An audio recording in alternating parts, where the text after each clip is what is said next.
Assalamu alaikum, everybody. Thank you all so much for coming. I'm going to make a point to stay 10 feet away from everyone at all times. Is everyone okay if I remove my mask for the performance? Yes. Fantastic, thank you. Here it goes. My name is Yaser Salamah, and this is my senior honors project, Toler Hated Muslim in America. I started writing this 3 years ago, almost to the day, when performance artist Tim Miller came to Wake. A lot of this is in your program. And I participated in a week-long workshop. I wrote the first piece, Never, with him. That piece will come like fourth in the show tonight, I believe. And a fun fact about that one, I reached out to Muslims in the community. These are all my writings, all my work. But I reached out to Muslims in the community of various ethnic backgrounds and ages and different places in life. And I asked, what 10 of these 20 writings that I have over these last 3 years do you think need to be heard right now? Of the 5 or 6 people I asked, they had a lot of different ideas. Never was the only one that was unanimous. So there was a little bit of joy knowing that the first one I ever wrote is still to this day the one that everyone thinks is the most important. A general content warning for this show: there's a lot of trauma, there's a lot of death, there's a lot of pain. React as you need to. If you need to step out at any point, feel free to do so. I'm not going to feel any type of way about that. I understand it's hard to hear some of these words. Specifically with Never, and I'll do a second announcement when this piece is coming up, there's brief mention of sexual assault. Same thing. Again, I will mention this before Never begins. If you need to step away, please do so. Your mental health is more important than staying for 5 minutes of this hour-ish show. So please center yourself. That's the point of this. There is a QR code in your program. Please scan that when the show ends. There's no point, in my opinion, of doing activism through art if it's just like, message, and then you go home and forget about it tomorrow. So please, after these pieces, there are resources that I have compiled for every single issue that I've talked about today. These are not complete resources. I'm one person, I can only do so much. But also, I'm only here for an hour 15, hour and a half. I'm not going to say everything I need to say. There's further reading, there's donations, there's petitions, there's social media accounts to follow. Do something. Even if you open it and you follow one person on Instagram, I ask that if you are here that you do something in that QR code. Anything else? I did count all of you. That is for a reason. It's not just be like, oh, I wonder how many people come to show. That will come about later. It's not a huge deal. It is I try to interact with everyone in the audience at some point or another. These lights will stay this way the whole time so that you can see each other throughout this whole performance as well. I will look at all of you, and feel free to look at each other, feel free to look at me. And there will be no major distinction between pieces. I will walk in a circle around to signify the differences and say the name of the next piece, and then I'll go straight into it to try to get us out of here in a semi-reasonable amount of time. The time does vary a little bit. It's a solo show, meaning it depends on how fast I talk. And again, with the program, there's a list of 16 people I wanted to thank. Each and every person on that list did something where without them, this project may not have come to fruition in the timeline it did, or at all. And there are 2 folks who helped out a great deal and are helping out a great deal that unfortunately the programs were printed before they made it out. So thank you to Katie Fox for being a photographer tonight. I very much appreciate you. And thank you to Veer Gupta for helping with recording throughout this week. Where'd you go? There you are. Hello.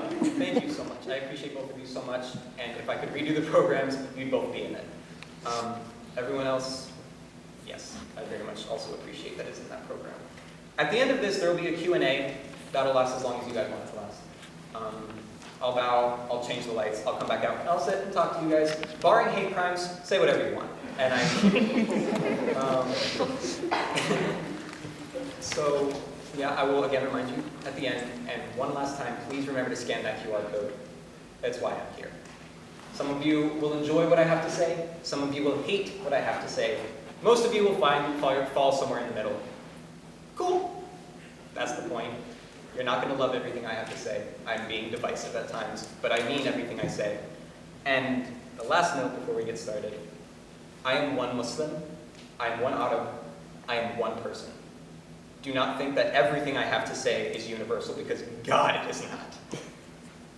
These are my views. Many Muslims share these views. Many Muslims hate what I have to say. For the Muslims in the audience, if I caused you any pain today, I sincerely apologize. I don't want to do that. I'm here to uplift us and give us a voice in a platform where we often are silenced. So if I cause you specifically any pain today, I sincerely apologize. And with that, I will begin the first piece, School on Christmas.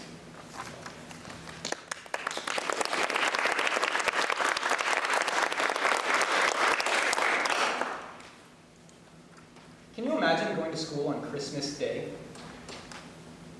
A day supposed to be about faith, about family, about love, maybe about presents. A day most jobs give off, one that pays extra when you still have to work. A day of joy, one most every family in America is allowed to take for themselves. Going to school on this happy, carefree day, could you imagine? Can you see that little 7-year-old kid who just wants to sleep all day at home, maybe spend all day in the pajamas, rush downstairs when they wake up to the smell of hot cocoa, to their family waiting with a present under a tree? Can you see that 7-year-old kid? Yeah, no, they have to run, get dressed, and rush out the door to make sure they catch their bus so they don't miss school. Can you imagine being that kid? You'd be devastated, right? I would be. But thankfully, that'll never happen. I mean, most public schools give 2 full weeks off around Christmas time. In college, we get a month. 30 whole days and a semester change. No academic responsibilities on Christmas from the age of 0 to at least 21. That's fantastic. I mean, you should have that time to celebrate, to be with your loved ones, to rest. But have you ever thought about the people who celebrate a different holiday? There are 3 to 5 million Muslims living in America right now, and we have been going to school on Christmas our entire lives. It is just as devastating as it sounds. We may not celebrate Christmas, but we have 2 holidays a year, Eid al-Fitr and Eid al-Adha, the festival of the breaking of the fast after Ramadan, and the festival of the sacrifice, to commemorate Abraham's willingness to sacrifice his son. These holidays last 3 and 4 days, respectively, but most Muslims, especially in Western societies, we really only celebrate the first day. The Islamic calendar, it's lunar, which means on the Gregorian calendar, these holidays move back by about 11 days every year. But because technology and astronomy have advanced so much, we can accurately predict these holidays years in advance. Some years, one of them falls during fall break, spring break, winter break, summer, maybe even a weekend. In 2033, Eid al-Fitr is actually predicted to fall on Christmas Eve. I don't know about you guys, but I am so excited for Christmas Eid. That's going to be so much fun. Most of the time, though, we're not that lucky. In elementary school, you know, it's just a minor annoyance. Kids just don't go to school. I didn't care. I know when I was a kid, most Muslim kids don't. Parents, they're frustrated assuming they can get the day off and they don't take too much of a financial hit from it, but it's not a big deal. By the time you get to high school, though, things get tougher. I took the days off as long as I could, but come junior year, God, there was no way. Between 4 AP classes, pre-calc, staying at school till 10 p.m. because of rehearsals every day, and then having 4 hours of homework on a good day, there was no way. So I woke up, I went to Salatul Eid prayer early in the morning, and I was at school an hour later. My senior year of high school, I had to do the same thing. You know, I remember feeling, this doesn't feel like Eid. And it didn't. It really didn't. It sucked. You know, people raised non-religious and people raised Christian can't understand this. It's none of your fault for any of you who practice those faiths. You just never have and will never have to experience anything like this. Virtually every single major Christian holiday gets at least 1 day off of school. Easter, Good Friday, Christmas. The number of days all students get off for the holidays of the Christian faith can get pretty high real fast. Anywhere from 20 to 40 days off, depending on the school. These aren't days where, you know, your absence is marked as a religious observation, like mine was for Eid. This is not days where you fall behind while your classmates excel. None. These are days where no students, no teachers, no one comes in, the school is closed for as many as 40 days. And that's amazing. As a Muslim, I love these breaks. Don't get me wrong, I'd be so upset if we didn't have them anymore. But I wish I could get 2 days. Just 2 for us, compared to the 40 for them. Getting that day off, wherever it could end up falling, it would help so much. It would bring the grades of Muslims in America up, because missing 1 day can be detrimental. It could bring morale of Muslims in America up, because if you had to go to school on Christmas every year, I bet you wouldn't be too happy either. And it would give everyone a chance to learn about the people that so many, in their ignorance, are so scared of. And I'm just saying, if Muslims got everyone else 2 more days off school, I think it's a great way to get Islamophobes to be like, so they're not all bad. There's no good reason to have school on Eid. I want to wake up on Eid morning, go to Eid prayer, spend the day with my family, come home, eat a big breakfast, give and get presents, and take a day just to celebrate. Everyone deserves a celebration every once in a while. All I'm asking is that all the Muslims growing up in America right now get a chance that was denied for me. The ability to wake up on Christmas morning and not have to think about school.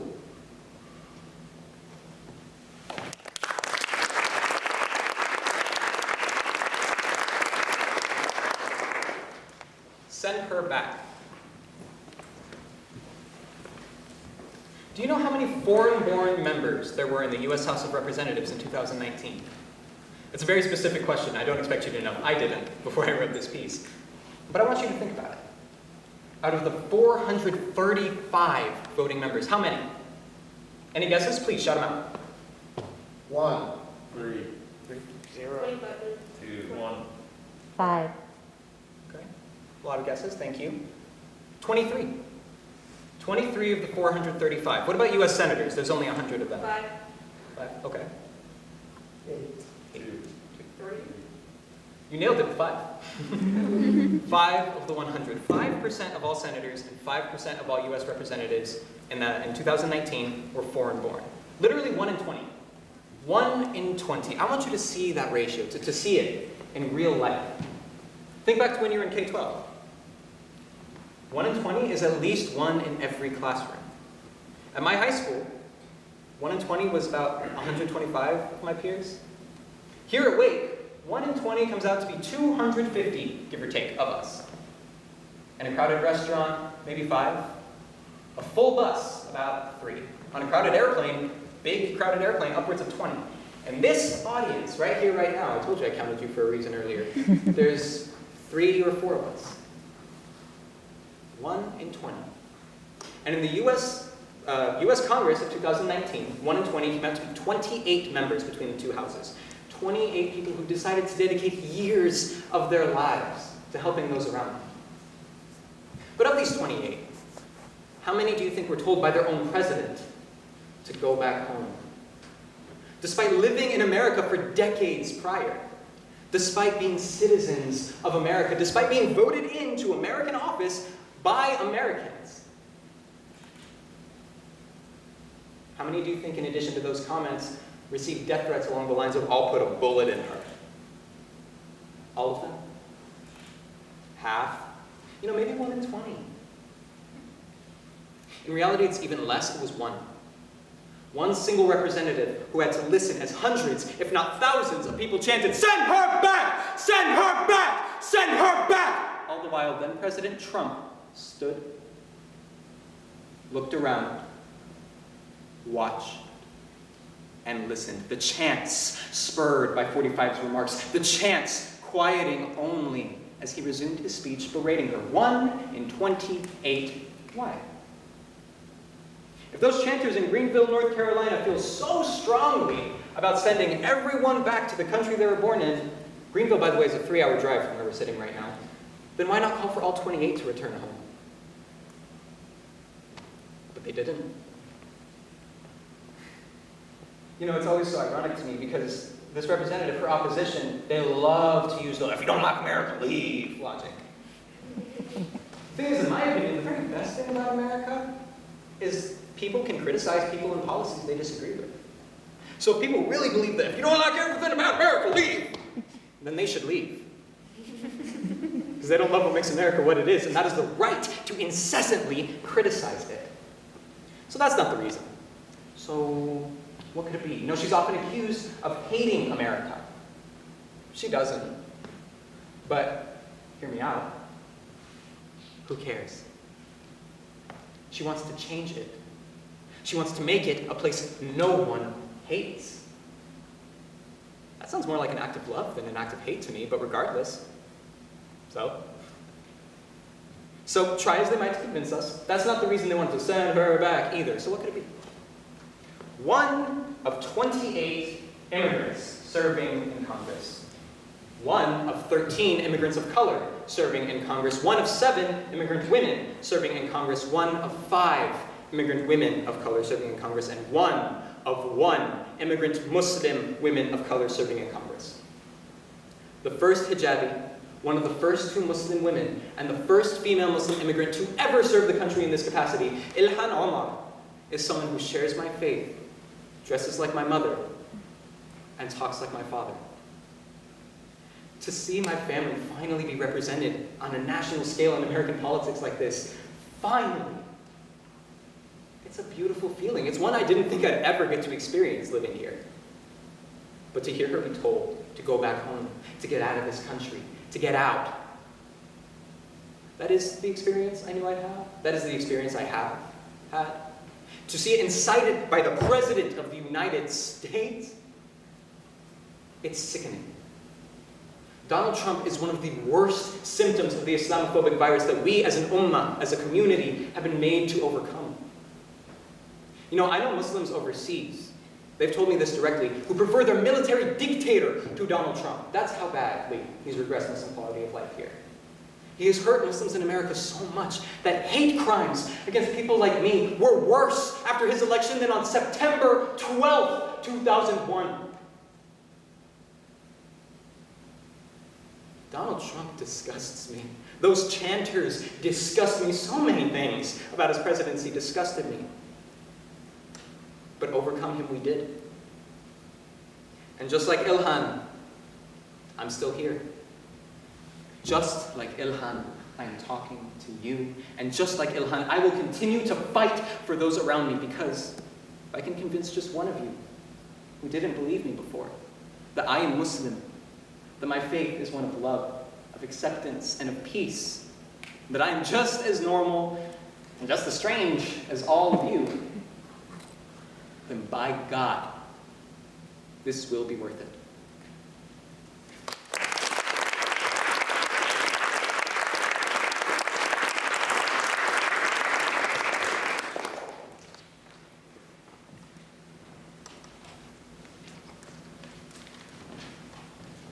Hunted.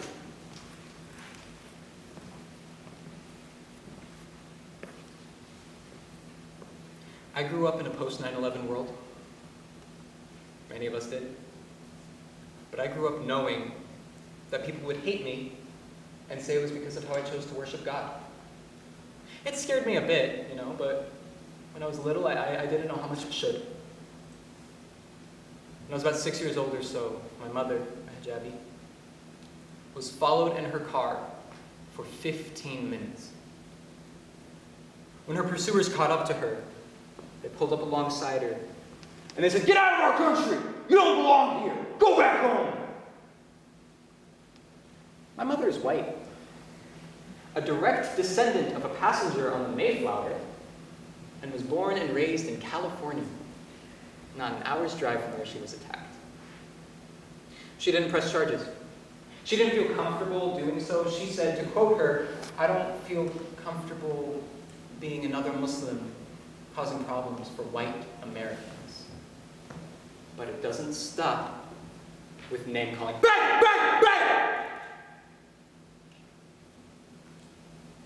3 shots. 3 executions. 3 bodies. When I was in high school, 3 Muslims in Chapel Hill, North Carolina were executed by their right-wing white supremacist neighbor. They did nothing. They were kind, loving, warm-hearted human beings. They were killed because their murderer hated that they were Muslim. The so-called crime 1.8 billion others are committing. The so-called crime I was and am committing. You know, I always would wonder, what's the difference? What's the difference between them and me? You know, I've never had any enemies, but neither did they. I've never committed any crime or done something someone would take revenge on me for, but neither did they. I'm well-liked and typically respected. But the thing is, so are they. And then it clicked. The thing that separated me from Dia, Yaser, and Razan. I was lucky. That's it. No fascist thought to blow my brains onto my carpet. My sister was in med school at Chapel Hill at the time. I was terrified for her. And you know, not long after, her car got broken into.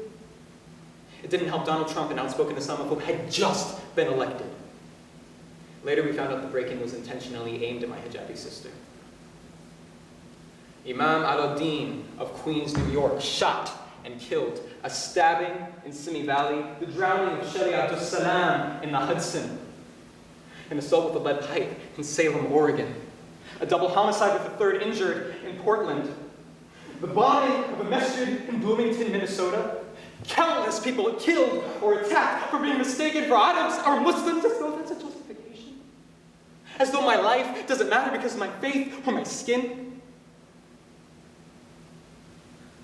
An entire Wikipedia page dedicated to sharing the data of violent crimes against Muslims in America since 2001, reading about the deaths of people like me being killed for no reason other than sharing my faith. It became more and more scary and more common. Who's to say I wasn't next? Who's to say I'm not next? New Zealand, March 15th, 2019. When the gunmen approached the mosque in Christchurch, do you know what happened? An elderly man greeted him at the door. He sees this man approaching with an assault rifle in tow, but he isn't afraid. He doesn't judge. He greets him. Hello, brother. Because that's what Islam is. Islam is peace in the face of violence. Islam is love in the face of death. Islam is forgiveness in the wake of destruction. That gunman responded with a bullet. And that Muslim became the first to die that fateful day that did not end until 51 human beings ranging in age from 36 months to nearly 80 years of age were decimated, slaughtered, massacred, murdered, killed, hunted. In the days following the attack, that's the word that kept circling in my brain. Hunted, hunted, hunted. I felt like my people were being hunted because of a dangerous rhetoric that had been present for decades, but then President Trump had made infinitely worse. Muslims were being hunted. My family was being hunted. My friends were being hunted. My sisters and brothers and siblings in Islam were being hunted. I was being hunted. We all had targets on our fronts, our backs, our heads. It was to stop someone from taking a shot. It's so painful to me to know that I become prey because of how I pray. And I pray, no other becomes prey again. It's difficult to explain what being hunted feels like. But you know, I accept the possibility of death every single time I go to Friday prayer. I've made my peace with it. And I did that when I was 14, 15 years old, I think.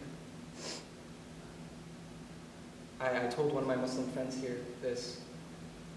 Said that I feel safer on this campus, safer at our Muslim students' lounge, than I did at a public masjid or mosque. He kind of nodded. Then he got quiet. He seemed to disagree, so I asked him, I said, do you feel differently? And do you know what he said? I wrote it down. Because 4 days after that fateful day, that night of our conversation, he said, honestly, every time someone walks by that door, every time someone pauses and looks inside, anytime that happens, I have a little bit of doubt. With every shadow that passed by our lounge door, his heart dropped, and he feared that his death, our deaths, had arrived. 21 years old at the time. And fearing the threat of death, the threat of murder every single day. And he is far from alone in that. That is what I mean when I say we feel hunted. The only solace, the one and only thing that carries me through this, ironically, is the very same thing my oppressors attempt to demonize, and that is my faith. My faith. You see, Islam, it has this beautiful teaching. It says that if someone dies in the name of Islam, if someone dies for Islam, as in a war defending the faith, or in prayer, or even during childbirth, or pursuing an education, or of stomach disease, of fire, of drowning, of plague, then they are blessed beyond what any of us could possibly comprehend. They will awake on the day of judgment with joy, knowing that all their sins have been wiped clean, knowing that they are guaranteed the highest attainable level of heaven, one lit by the throne of God himself. They will have peace in their graves, untouched by punishments or by tests. They will awake adorned with jewels, signaling the honorable life they lived and death they had. Most amazing to me is they will be able to point to 70 of their loved ones. There's about 70 of us in here. They'll be able to point to 70 of their loved ones and guarantee them paradise. No questions asked too. To die a martyr, as those 51 victims in New Zealand did, as Dia, Yaser, and Razan did, is to guarantee yourself and your loved ones an eternity of bliss, of joy, of glory.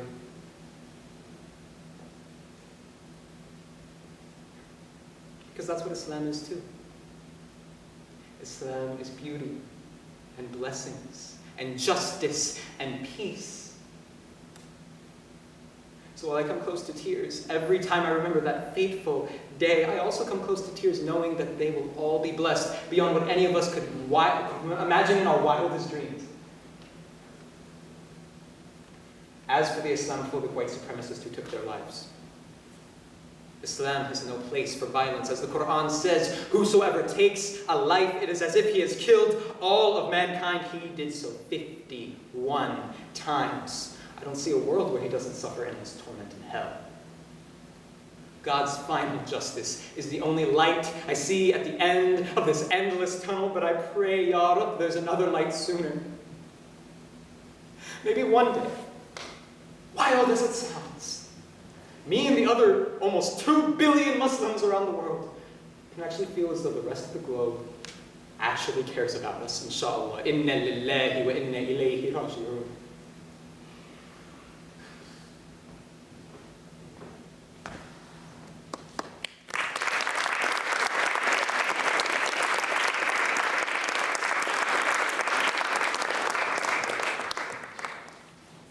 Never. This one has brief mention of sexual assault. If you need to step out, this piece will last 5 to 6 minutes. You feel free to join us again after the fact, or if you need to tap out, that's understandable. Do what you need to do. Okay. Never.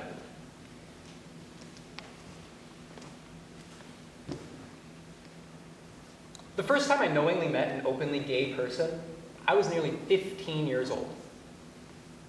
He was sick the first day of class, so my introduction to him was an empty chair directly to my right in front of my high school theater teacher. She nodded to his missing presence and was like, oh, he'll be here tomorrow. For those of you who don't know him, he's a super sparkly gay man. His words, not mine. I barely contained my disgust. Just the idea of having to sit next to someone like that all year, someone with that lifestyle. You know, I have been raised, I still am a religious Muslim. I have been taught that gay people chose to be that way, that they were dirty, they were sinful, they were wrong, they were evil.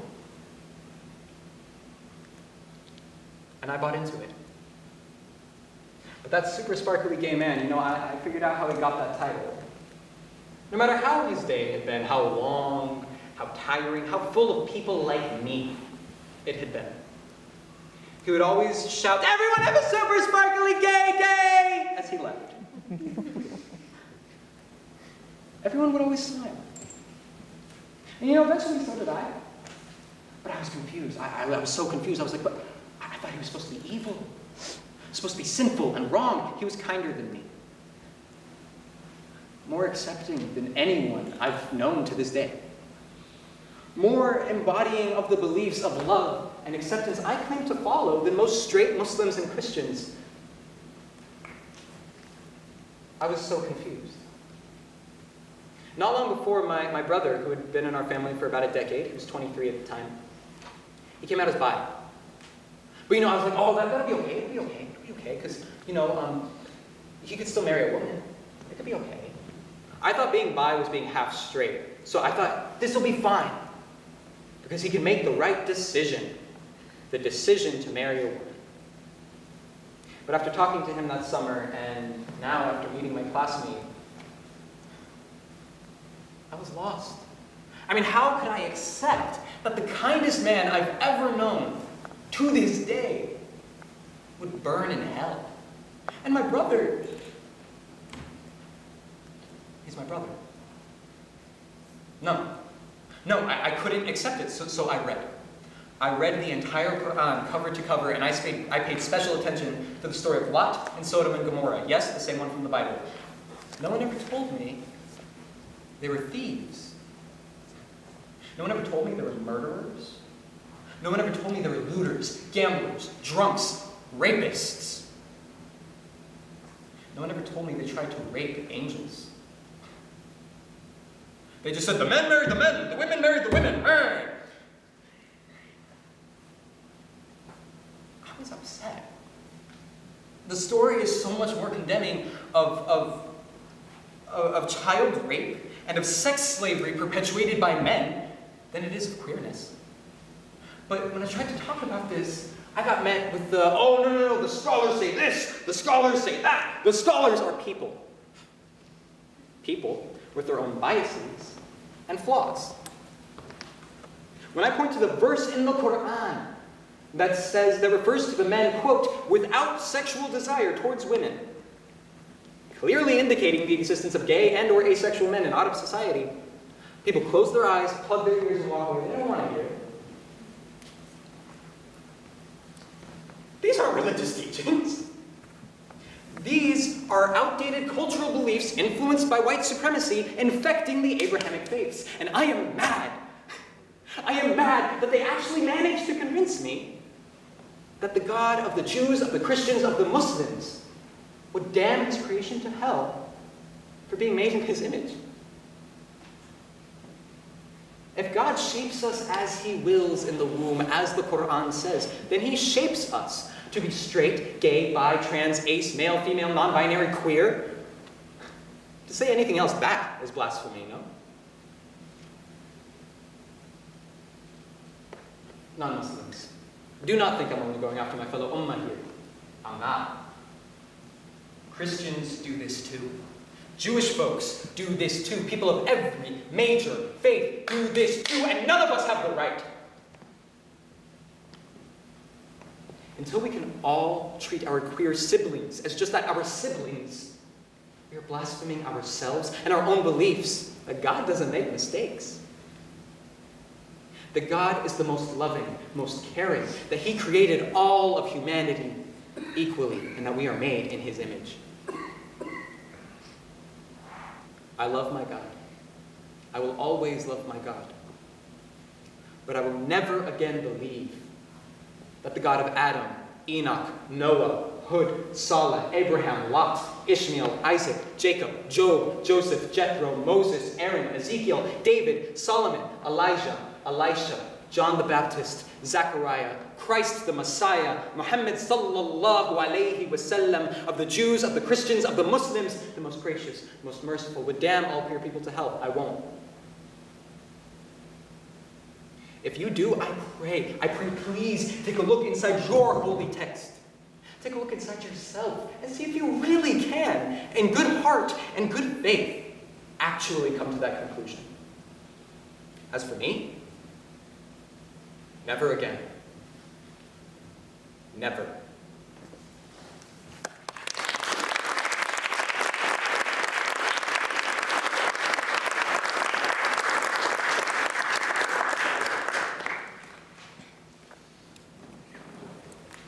Do you know what it's like?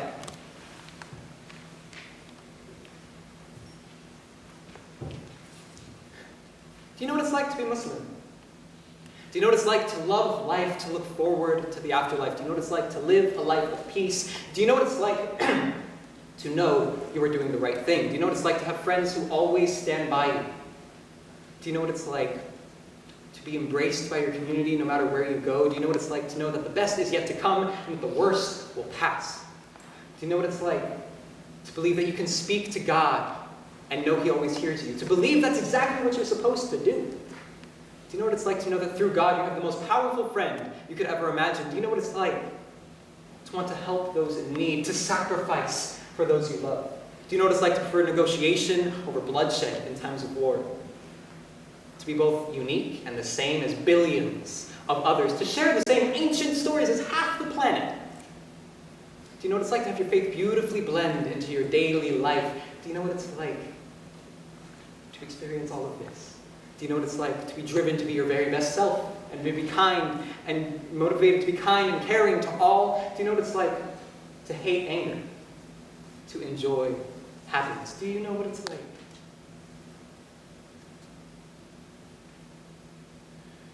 Do you know what it's like to be made to feel less than because of the way you pray? To feel ostracized because of your faith? Do you know what it's like to have your peaceful way of living weaponized? Do you know what it's like to be made into a public enemy? Do you know what it's like to fear for your mother's life every day? Do you know what it's like to never know when a white supremacist will decide he'll kill you today? Do you know what it's like to know the country you were born in, have lived in, and will probably die and hates you? Do you know what it's like to know that half your friends think you're going to hell?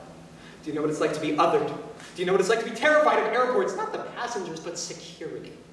Do you know what it's like to be told you're acting white when you do anything remotely considered good? To be told, effectively, your culture is unintelligent and dull? Do you know what it's like to have a group of white kids pull up alongside you on the freeway, man, with gunshots and explosions, then tear off? Do you know what it's like to be defamed and slandered on a national scale? Do you know what it's like to go through all this just to wonder if you can even complain? Do you know what it's like to have all this build up over your entire life?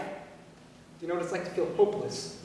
To watch as your love for life fades away against your will? Do you know what it's like to feel the world is so beyond changing that nothing is worth it? Do you know what it's like to be Muslim?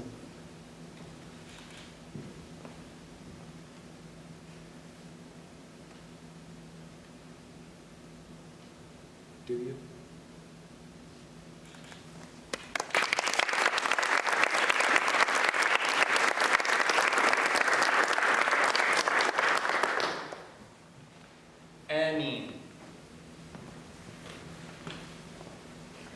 Anxiety sucks.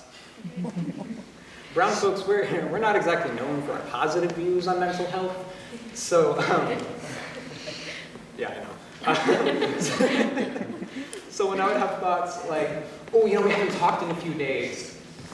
He doesn't want to be my friend anymore.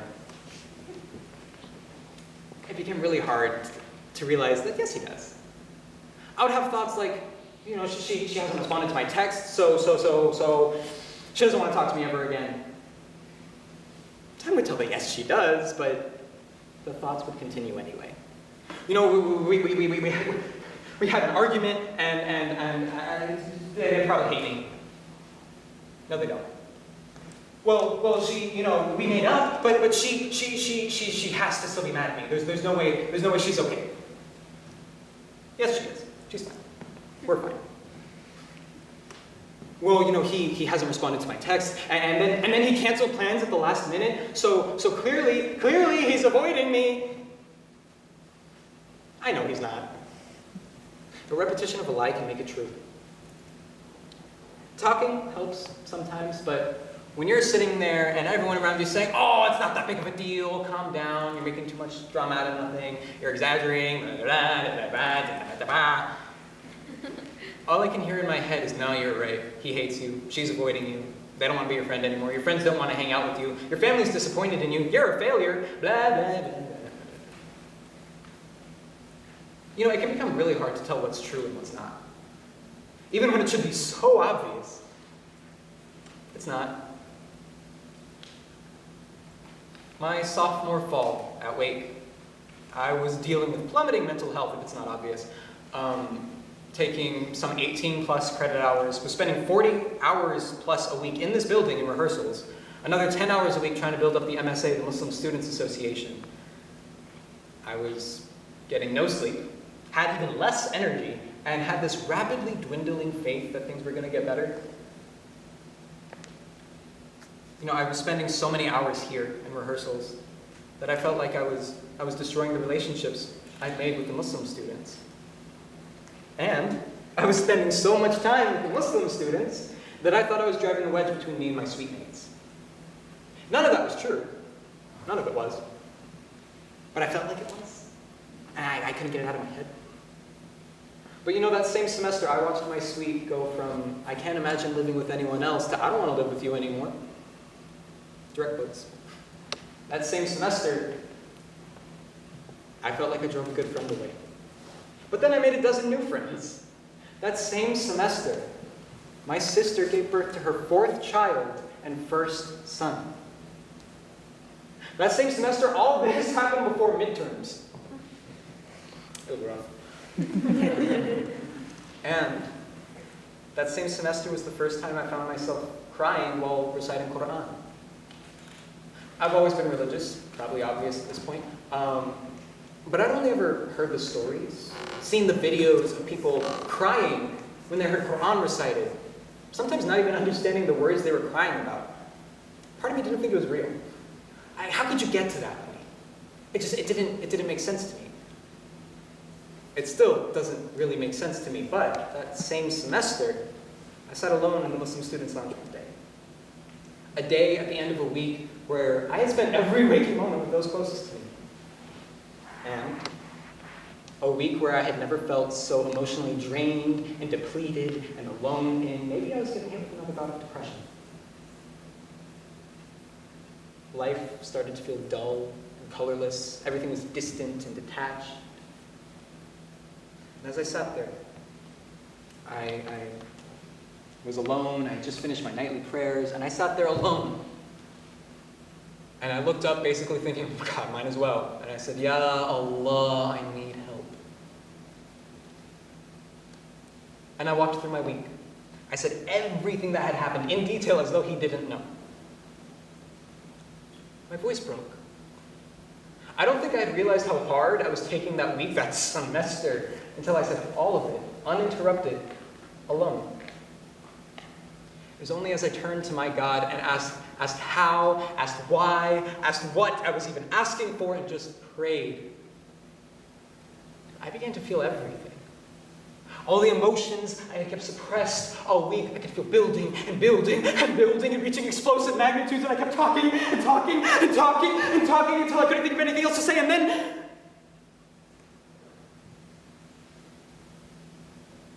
I recited a Quran verse I knew. "You alone we worship, and you alone we ask for help." So I recited the rest of the chapter. Alhamdulillahi Rabbil Alameen. All praise belongs to God, the Lord of all the worlds. Ar-Rahman Ar-Rahim. The most most gracious, the most merciful. Maliki yawmiddin, Master of the Day of Judgment. Iyyaka na'budu wa iyyaka nasta'in. You alone we worship, and you alone we ask for help. Ihdina as-siratal mustaqim. Guide us along the straight path. Siratal ladhina an'amta alayhim. The path of those who you have guided. غير المغضوب عليهم ولا الضالين. Not the path of those who have gone astray or who have earned your anger. And as I ended with a single word, Ameen, I wept. I could hardly breathe, but I couldn't stop. But for the first time in weeks, I felt like I could exist. I could just exist. I didn't have any lines to learn. I didn't have any events to plan. No tests to study for. No homework to do. Just simple, pure existence. A sense of calm overtook me. The intrusive thoughts slowed. I felt peace. I think I laughed for the first time, genuinely laughed, for the first time in a month. I looked up. I said, thank you. And I stood up, went back to my room, and went to sleep. The next day, I woke up to pictures of my newborn nephew. He just turned 2 last week. I had the best day I'd had in weeks. That weekend, I got to meet him. I actually drove him home from the hospital. And the rest of the semester still really sucked. But a lot less than it did before. You know, it's moments like that, it's moments like these, that remind me why every day I actively choose to be Muslim. Because, I say I've always known that God runs towards those who even look towards Him, but that same semester, when I was sitting there alone and I turned to my God and I started reciting God's words through the Quran, I felt something. And in that moment, for me, God's word was enough. But please, for the love of God, quite literally, do not leave here thinking I'm saying religion cures anxiety, because God knows it does not. Because I was also actively in therapy my sophomore fall. I was doing everything I socially could do to rein in my mental health. I was with friends all the time, trying to do something, doing everything I could. And it was my faith that was that final hand pulling me back from that metaphorical ledge.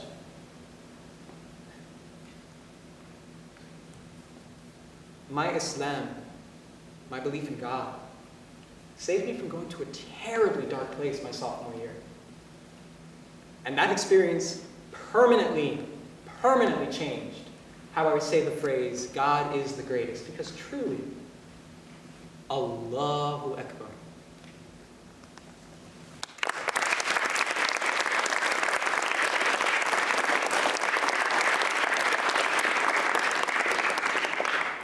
Jokes. Allahu Akbar!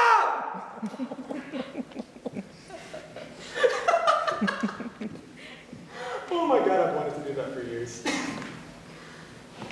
That scare any of you? Worry you? Confuse you? What are you feeling? Any tension? Here. Let me translate.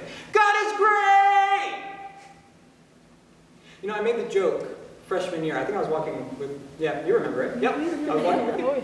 I made the joke. I was walking on the quad and I was like, one day, I want to be on the quad or just surrounded by a bunch of people and just go, Allahu Akbar, as loud as I possibly can. See how the kids react. It'd be funny. It'd be so funny. And it was! Oh my God, that was so much fun. I got to do it twice now because I did it yesterday on Benson Courtyard too. It was so much fun. It was fun. It was funny. The jokes are always funny. Allahu Akbar! Almost as funny as the time I went to visit Canada with my mom. And that group of teenage white boys pulled up alongside us, mimicked gunshots, explosions, and tore down the freeway at 100 miles an hour.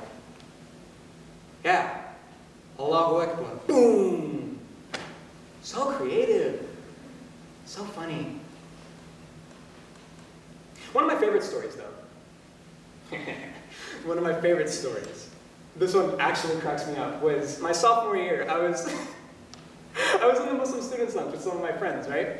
And one of my friends, who may or may not be in this audience, decided he wanted to microwave his brownie.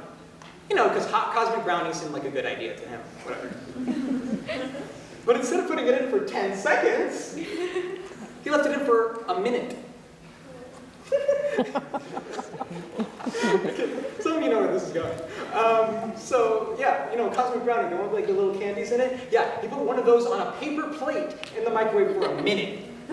Oh my God, your reactions make this even funnier. When the microwave dinged, yeah, the brownie was scorched about that hard. The candies were gone. And the plate was glass. Like, it was literally glass at that point. There was this huge cloud of black smoke coming out of the microwave. So my guy, he picks up the microwave, he runs out of the lounge, and drops it. And he walks back inside.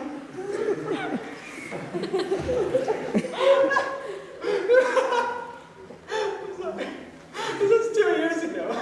I don't think he's ever living it down. No, all of you know it too, so sorry, Mark. Oh my God, I could not breathe. We were all laughing so much. There's like 5 of us in there. We were all cackling.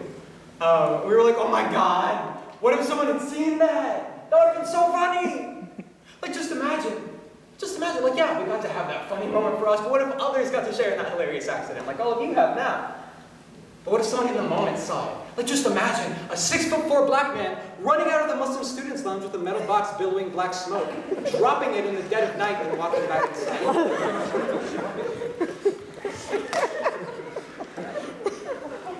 This is so funny, hilarious. Imagine someone had seen that and called the cops, right? That glass brownie could have cost him his life. I'm cackling. When we talk like this, and we don't need to, when Muslims or Arabs who do not possess sick accents mimic that of their family members or community members, it is fun, it's a good time. I enjoy it. The fake Arabic accent or the fake Pakistani voice, it is fun, it's funny. Many of us do it in jest around our fellow Muslimun. I know we all do it all the time. But it's funny because many people would think that we talk like this anyway. Many people would think that because we talk like this, we don't speak English very well or at all. It's funny because many of our family members have been discriminated against their entire lives because of their accents. It's funny. The hatred, I mean. So funny, right? The jokes are always funny. Or so we hope. Because if we didn't laugh, we'd have to accept the fact that our life is weaponized against us. Allahu Akbar. It's the praising of God. We say dozens of times every single day in prayer. So, yeah, we joke, we kid, oh, ha ha, it'd be so funny to see how the white kids reacted to me saying God is great in Arabic, because ha ha. Because everyone's heard a Christian say God is good. But the moment someone says it in Arabic, that's it, call the cops. So yeah, we kid, we joke. Because if we didn't joke, if we didn't laugh about it, it would just be the pain of seeing the media portray our worship as an exclamation of extremists. That microwave story is genuinely one of the funniest memories of my life. I could not breathe, I was laughing so hard. Thank you for that. And there was a part of me that, in that moment, feared for our lives. I got his permission to share this story, by the way. I think all of us did. Because, you know, he came back in and we were like, oh my God, we're going to know in 2 minutes if anyone saw you. Because campus police, the cops, FBI, CIA, I don't know, someone's going to be banging on our door. We all feared for the worst. But we joked about it. We laughed. Because if we didn't laugh, if we didn't joke, it would have just been fear, danger. The Arabic accent, mine is not very good, which makes it funnier, I think. We do it because we can mix the sounds. It's not a real voice, it's kind of obvious. I make lots of mistakes. People who speak Arabic or know that what Arabic accent is supposed to sound like, no, this is not it. It's not very good. It's funny, it's fun, we enjoy it, it's a good time. Many times we do it to satirize stereotypes about our own cultures, or ethnicities, or even families. But there's always a reason. There is always a reason, but we always make it funny or humorous. Because if we didn't, it would just be the pain of knowing that it is the xenophobia and the racism that is making fun of people with accents. So yeah, we kid, we joke, we have fun. Because we didn't joke, we didn't laugh. What else is there to do?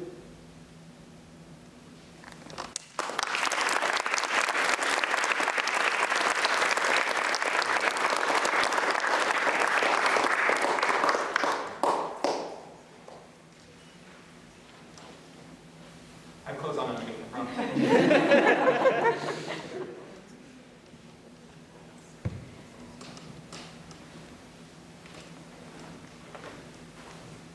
BLM.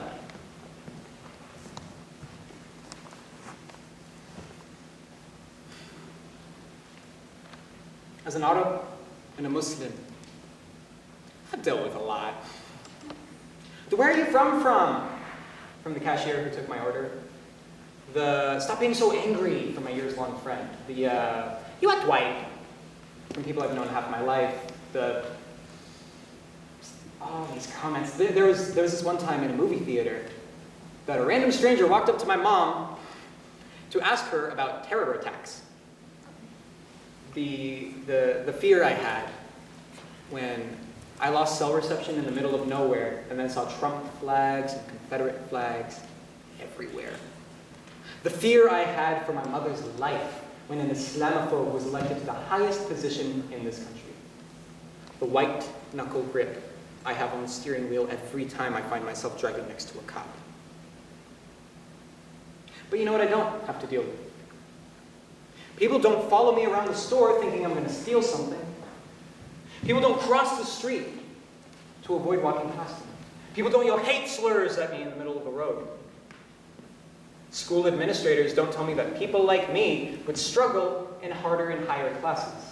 Redlining and segregation played no negative role in the schools I attended or the neighborhoods I grew up in. 400 years of systemic discrimination was not aimed at people who looked like me. People don't tell me I'm stuck in the past or think I'm owed the world because I think racism is bad. People don't tell me racism doesn't exist anymore while ignoring the systemic murder of my people at the hands of those who supposedly protect and serve. People don't dismiss and ignore me when I say that those who protect and serve are doing precisely what they were invented to do over 13 plus 12 decades ago. Protect and serve the wealthy white elite. I don't have to deal with any of that because I'm not black. Black Lives Matter and Arab Muslims, we forget that sometimes. We really do. You know, I know an Egyptian Muslim who once said, oh, I'm not being prejudiced.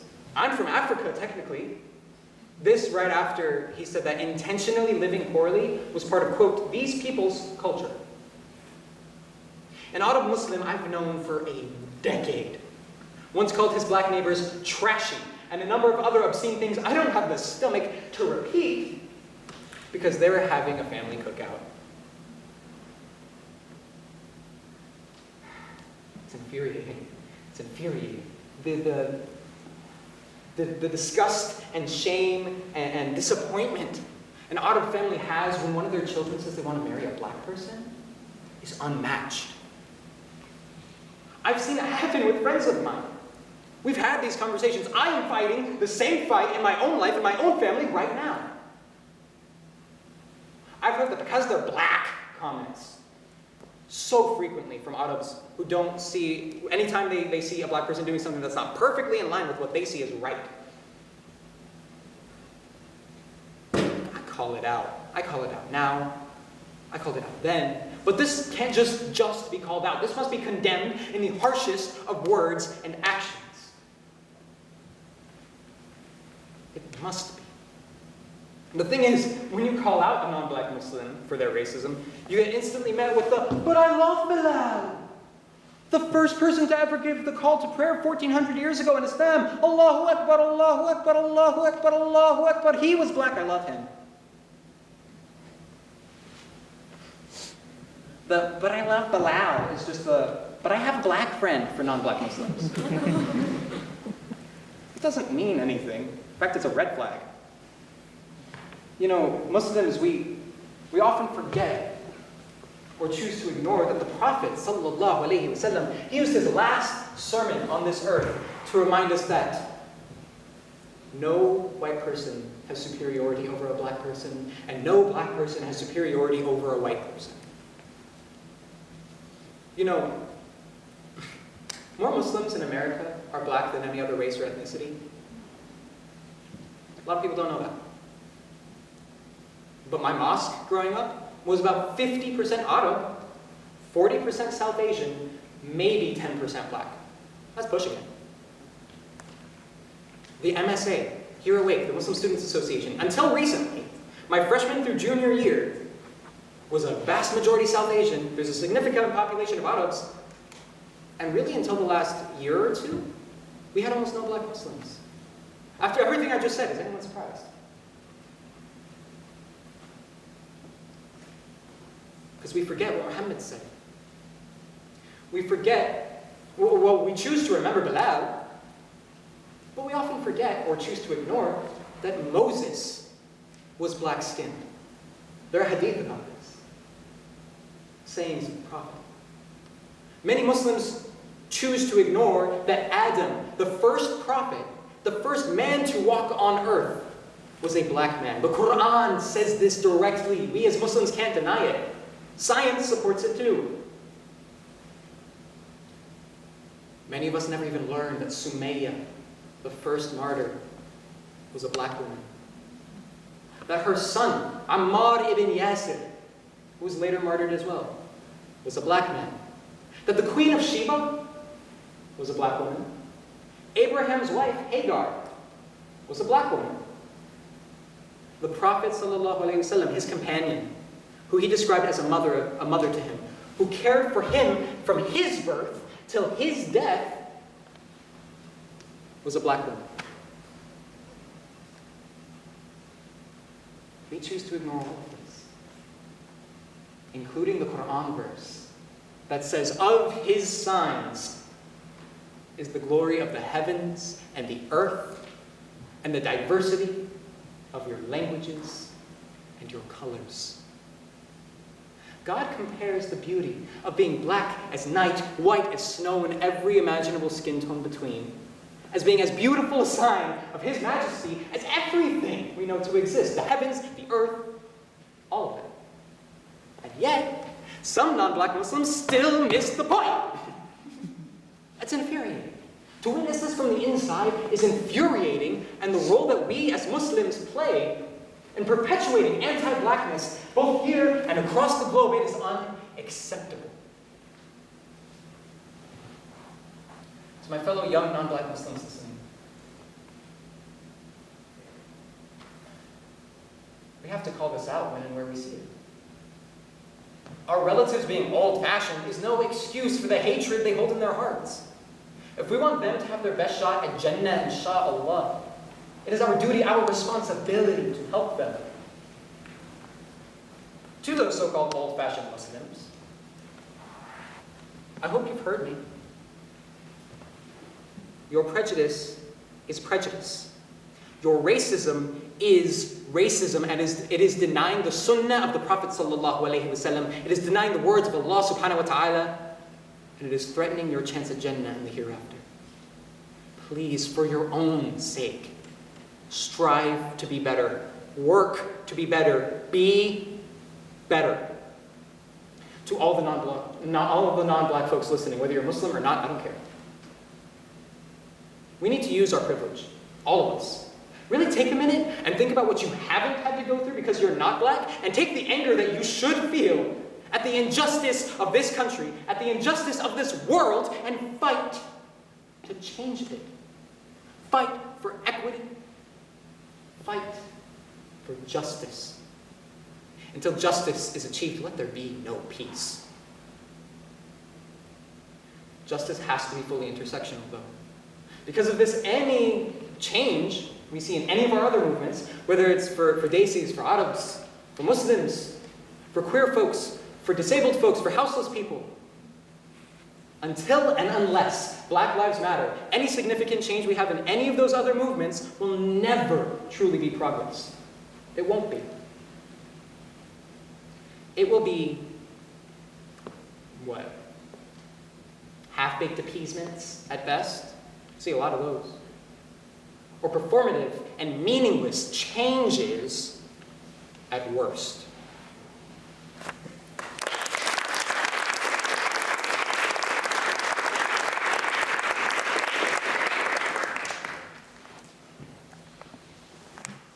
Palestine.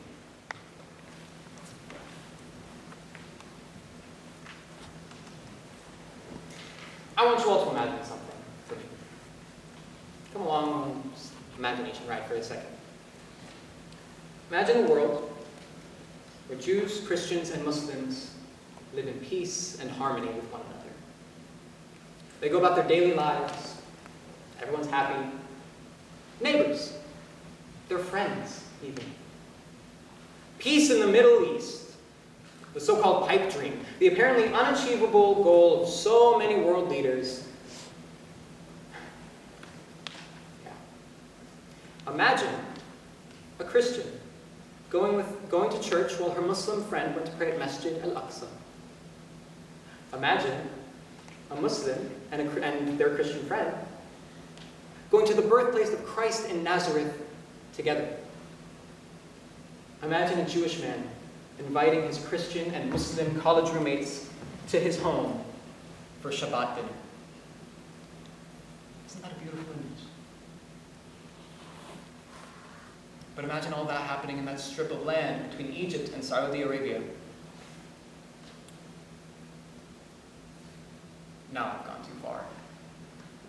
Now I've crossed the line. Now I'm going into the, oh, well, that'll never happen. That could never happen. Maybe I'm naive. It could have been true.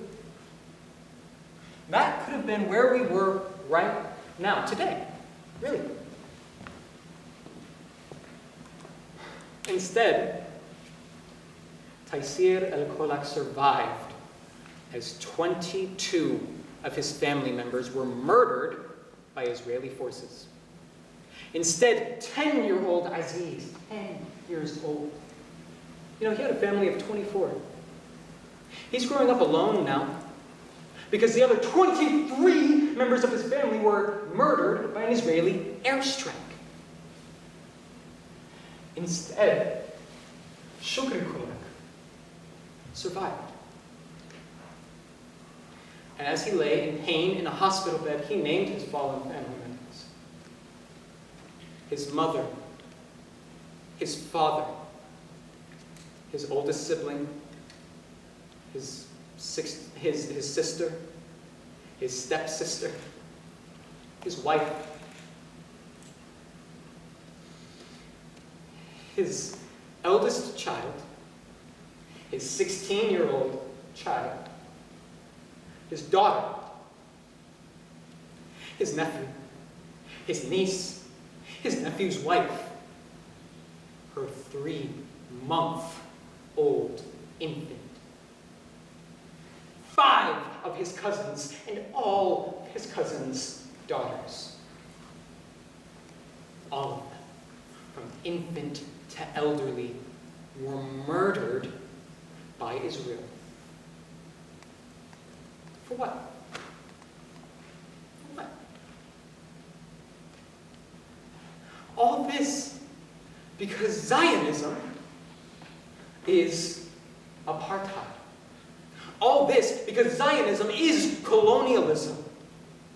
All this because Zionism is an attempt to erase an indigenous people, Palestinians, from existence. But after 73 years, Palestine lives. Palestine will never fall. So long as a Muslim breathes the air on this earth, so long as anyone with a conscience remains active in their pursuit of justice,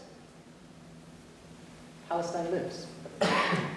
It cannot be destroyed. You can revoke statehood. You can revoke land. You can attack survivors, young and old, but you cannot, you will not ever destroy Palestine. The Palestinian flag will fly again. I will visit the Dome of the Rock by flying into Gaza International Airport. I and my children will see the birthplace of Christ in Nazareth. My family will run into the sea at the gorgeous beaches of Palestine. I will taste the best food to ever touch my lips from a Palestinian vendor. I will pay my respects to Ibrahim, whose name and grave remain a symbol of unity and of love of our three faiths. And I will do this for both of his sons. Not just Ismail, but Isaac, Ishaq. I will do this, insha'Allah, and I will be able to do this because Palestine will be free. There's justice for none until there's justice for all. So let it be known that from the river to the sea, Palestine will be free. But Palestine cannot be free until Zionism dies. Zionism murders children. Zionism destroys generations of families. Zionism is apartheid, is ethnic cleansing, is evil. Zionism is evil. To deny that is to deny that the militaristic regime, that the Israeli government, that the entire violent existence of this state isn't rooted in ethnic cleansing and well-documented murder for sport and wiping out people from their homeland, or to argue that murdering children is not that bad. You can either plug your ears to the fact that all this has been happening for decades, and that this is an ethnic cleansing, which has been proven time and time and time again. Or you can say that ethnic cleansing is not that bad. Either way, you are wrong for that. Those, however, are the only two ways you can be a Zionist. Otherwise, I need you. I need you to fight for justice, fight for equity, fight for peace. Fight for the right of all Jews, Christians, and Muslims of all ethnicities to live together in peace and harmony in Palestine. Fight for their freedom to do so. And the more of us who fight, and the harder we fight, the sooner it will finally be true that from the river to the sea, Palestine is finally free.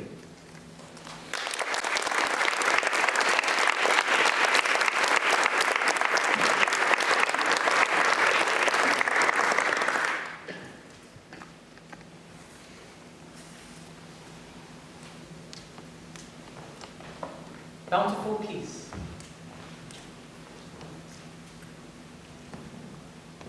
First off, if you're mad at me, get over it. It's over in 6 minutes. Bountiful peace. I want to see something. Raise your hands if I am the first Muslim you have ever met. I want you to keep your hands up if you have them up. Now raise your hand if this is the first time someone has talked to you directly about what Islam is. And I'm not counting the news or school. Someone, personally. And if you've had your hands up, keep them up the whole time. Okay? And raise your hand if I'm the first Muslim performer you have ever seen, as far as you know. I want everyone to look around for a second. All right, thank you. You can put your hands down. With numbers like these, Muslims, we are forced to represent our entire faith and our highly distinct cultures everywhere we go. It's not fair. But you know, it's the hand we were given. For some of us, it's actually the hand we chose. You know, 1 in 4 people on earth, 1 in 4 are Muslim. 25%. Many Americans go their entire lives without ever meeting a single one. If not for me, that may have been true for some of you in this room.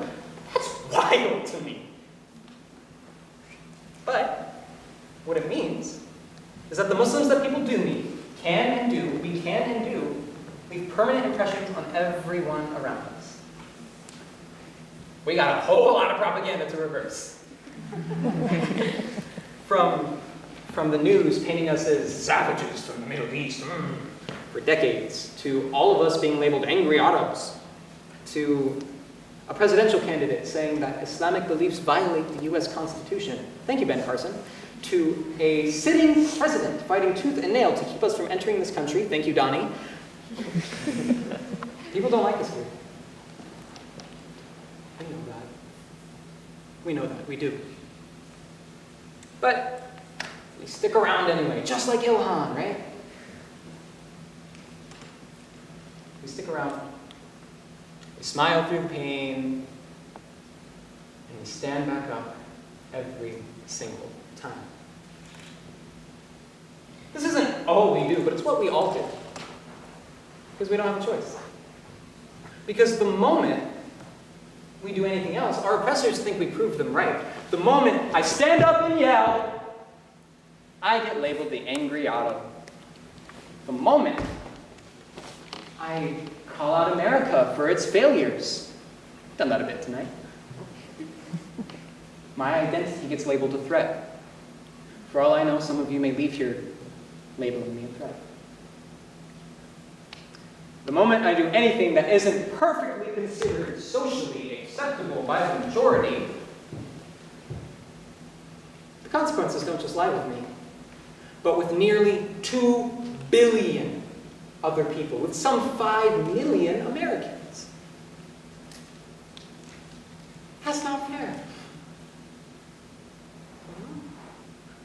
You know, we deserve the same emotional range a straight white man in America is allowed, but it is withheld from us. As a response, many of us choose the peaceful route, choose the loving route. This is not us giving in to our oppressors. It's us doing precisely what we were taught to do. It's us following the example of the Prophet Muhammad sallallahu alayhi wa sallam. There's a story many of us are taught. You know, anytime, specifically when struggles like these become apparent. It's about an old woman. An old woman who hated the Prophet and his message. She would literally throw trash and garbage and waste at him every single day as he prayed. Until one day, she didn't. But Muhammad, he didn't walk away grateful. He didn't think, oh, she gained compassion. No. He grew concerned because she hadn't abused him that day. So he went to check on her. She was sick.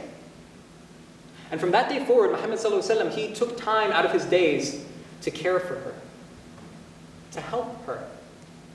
There was no anger, no malice, no frustration at this woman who deserved Muhammad's hate. I mean, let's be real. If someone was throwing garbage at you every day, wouldn't you be mad? Wouldn't you want them to stop? I mean, like as a baseline. Maybe become verbally or even physically aggressive with them. I might. I'd be furious. I don't know exactly how I'd react, but when it happened to the prophet, he attended her sickbed. That's the example we strive for as Muslims. To forgive before the action against us has even been completed. To be bringers of peace and harmony, not harbingers of death and destruction like the media seems to want us to be. Peace. That's the most important thing in Islam. So much so that the Quran, that God tells us through the Quran, to greet one another with peace. Upon meeting someone new or old, we greet them, Assalamu alaikum. That's how I started the show. Peace be with you. In Arabic, ma'a salama is usually how we translate goodbye. Literally, it translates to with peace, or go with peace. The root for peace in Arabic is Salamah. Ma'a salama, assalamu alaikum, Islam, Muslim.